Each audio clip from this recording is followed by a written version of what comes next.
Hello friends, आज हम आपको बताने वाले हैं मेंसुरेशन यानी क्षेत्रमिति के कुछ इंपॉर्टेंट फॉर्मूले। फिर इसके बाद डिस्कस करेंगे इससे रिलेटेड क्वेश्चन।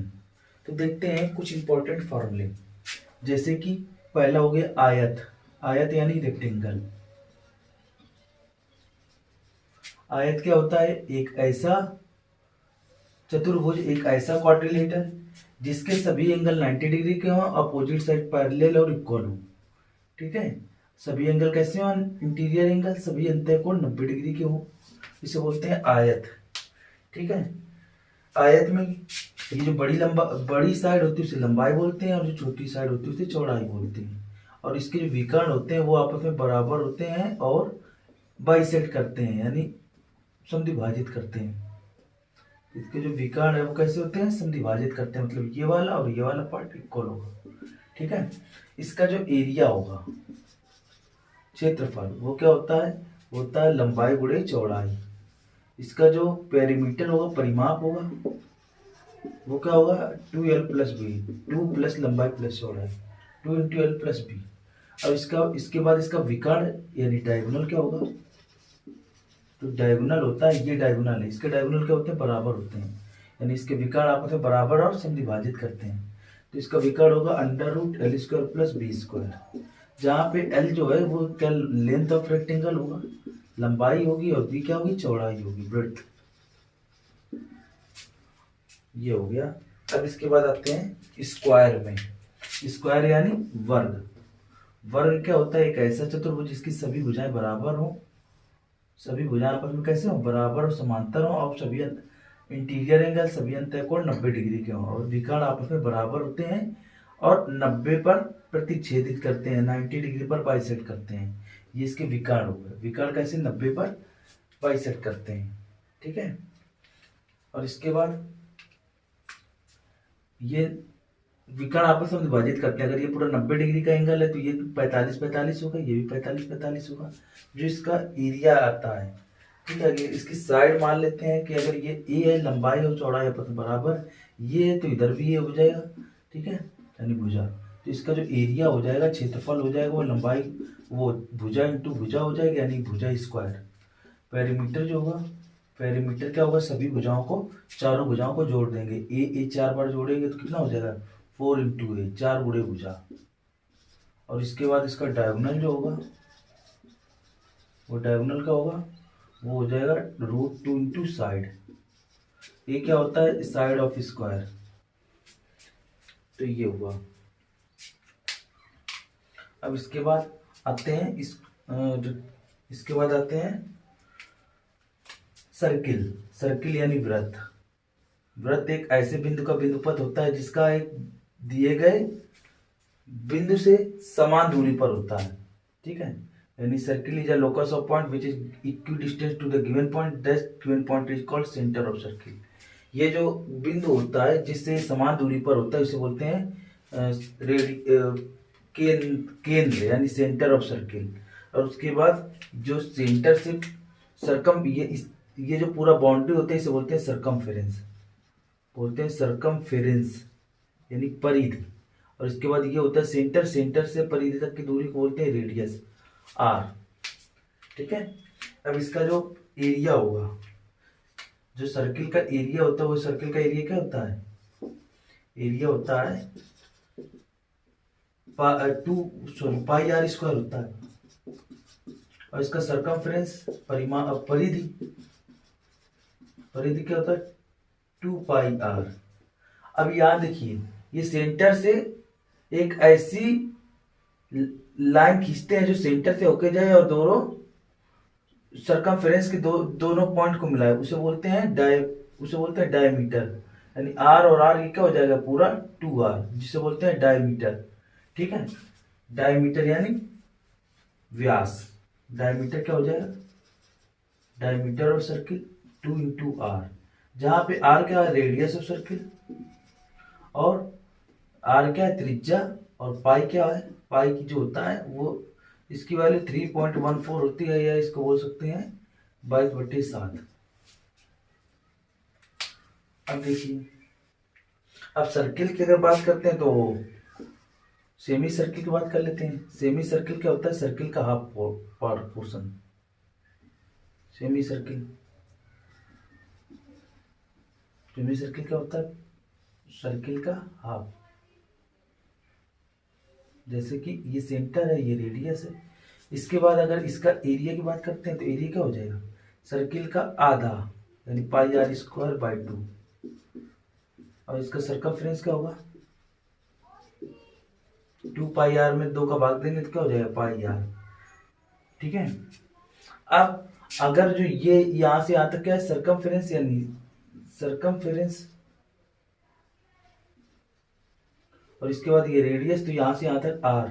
अब इसके पेरीमीटर की बात करते हैं। पेरीमीटर क्या होता है? यानी यहां से पूरा सभी को जोड़ दो। पेरीमीटर जो होता है वो क्या होगा? सेमी सर्कल का सर्कमफ्रेंस, यानी पाई आर प्लस ये आर, और ये आर क्या हो जाएगा? 2 r. Pi r plus 2 r. ये इसमें आर कॉमन लेंगे तो क्या हो जाएगा? Pi plus 2। ठीक है। तो ये हुआ सेमी सर्किल के बारे में।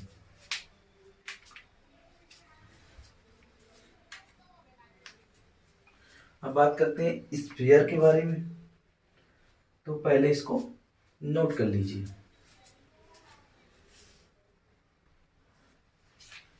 बात करते हैं गोले की बात। गोला यानी स्फीयर। स्फीयर क्या होते हैं? कैसे 3D स्ट्रक्चर। ठीक है, एक 3D स्ट्रक्चर होता है, यानी त्रिविमीय ज्योमेट्री, त्रिविमीय स्ट्रक्चर। यानी रेडियस आर है तो इसका जो एरिया होगा, क्षेत्रफल होगा 4 पाई आर स्क्वायर। और इसका वॉल्यूम हो जाएगा, वॉल्यूम यानी इसके अंदर कितनी चीज आ सकती है? 4/3 पाई आर स्क्वायर। आयतन क्या हो जाएगा? 4/3 पाई आर स्क्वायर। ठीक है। जिसमें आर जो है रेडियस ऑफ स्फीयर है, इसे बोलते हैं स्फीयर, यानी गोला। ठीक है। सर्किल 2D फिगर है और ये स्फीयर जो है 3D फिगर है, बस इतना अंतर होता है। अगर स्फीयर का हाफ पोर्शन कर देंगे तो क्या बन जाएगा? Hemisphere. ये हो जाएगा हेमी स्फीयर, यानी अर्धगोला। अर्धगोला, अर्धगोले का ये रेडियस हो जाएगा इधर। और इसका अगर जो एरिया की बात करते हैं तो इसका एरिया क्या हो जाएगा? इसका हाफ, 4 पाई आर स्क्वायर का half 2 pi r square. Volume क्या हो जाएगा? वॉल्यूम भी आधा कर देंगे, 2/3 पाई आर स्क्वायर। ठीक है। अब इसके बाद करते हैं total surface area. Total surface area यानी कुल वक्र पृष्ठ। ठीक है। ये इसका दो एरिया होंगे, इसे बोलते हैं curved area, curved surface area, curved surface area. अब बात करते हैं टोटल सरफेस एरिया। जब कोई अर्धगोला काटेंगे तो इसमें 2 सरफेस होंगी, एक ये कर्व वाली सरफेस ऊपर वाली, और ये समतल। ठीक है। समतल कैसी होगी? यानी वृत्त के आकार का होगा, सर्कुलर, और यहाँ स्फेरिकल होगी। तो 2 सरफेस होंगे, दोनों का सर्फ एरिया जोड़ देंगे, क्या हो जाएगा? 2 pi r square plus pi r square. तो 2 पाई आर कॉमन लेते हैं, क्या बचेगा? R plus 2। यहाँ बचेगा 2 प्लस आर। ठीक है।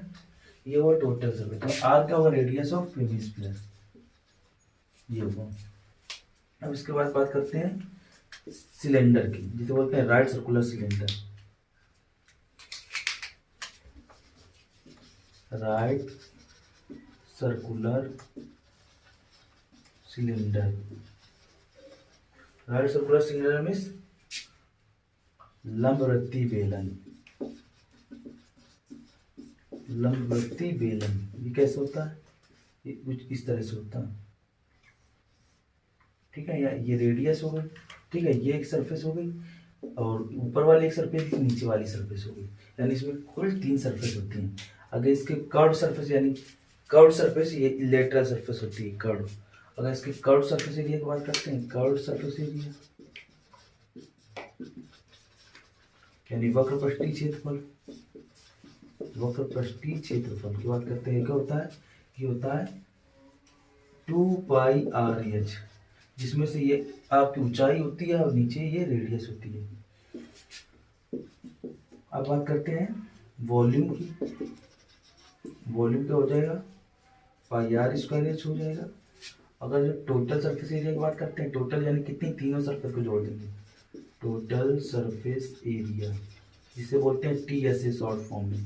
ये होता है पाई, एक तो कर्व सरफेस एरिया जो 2πr/h प्लस दो सर्कुलर वाली सरफेस, दो सर्कल, एक सर्कल के लिए क्या होता है πr², दो सर्कल के लिए 2πr², जोड़ देंगे तो 2πr कॉमन ले लेंगे, क्या हो जाएगा h+r, इसमें r क्या है, रेडियस ऑफ सिलेंडर, यानी सिलेंडर यानी बेलन का रेडियस, बेलन की त्रिज्या, और ये क्या हो जाएगी, ऊंचाई, हाइट हो जाएगी। हम बात करते हैं कोण की। यहाँ पे देखिए कोण, राइट सर्कुलर कोण, राइट सर्कुलर, ये सब 3D फिगर है। राइट सर्कुलर कोण कैसा है, इस तरह से,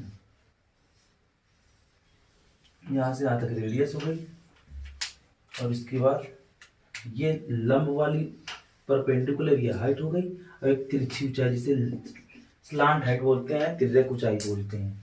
अब इसके बाद इसमें अगर जो बात करते हैं कर्व सरफेस एरिया, इसमें दो सरफेस होंगी, एक नीचे वाली सरफेस और एक कर्व वाली लैटरल, ठीक है। तो curve surface area lateral curve surface area बात एक ही है, कर्व सरफेस एरिया यानी वक्र पृष्ठीय क्षेत्रफल क्या हो जाएगा, πrl। तो वॉल्यूम की बात करते हैं क्या हो जाएगा, 1/3 πr²h।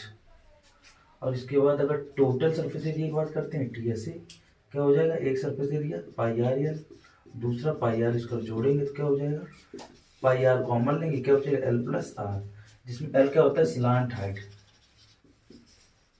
Slant height of cone यानी तिर्यक ऊंचाई, और h क्या होती है, लंब ऊंचाई यानी हाइट, और जो r होगी वो रेडियस होगी कोन की, radius of base of cone यानी बेलन के आधार का त्रिज्या। तो ये हुआ इसके बारे में।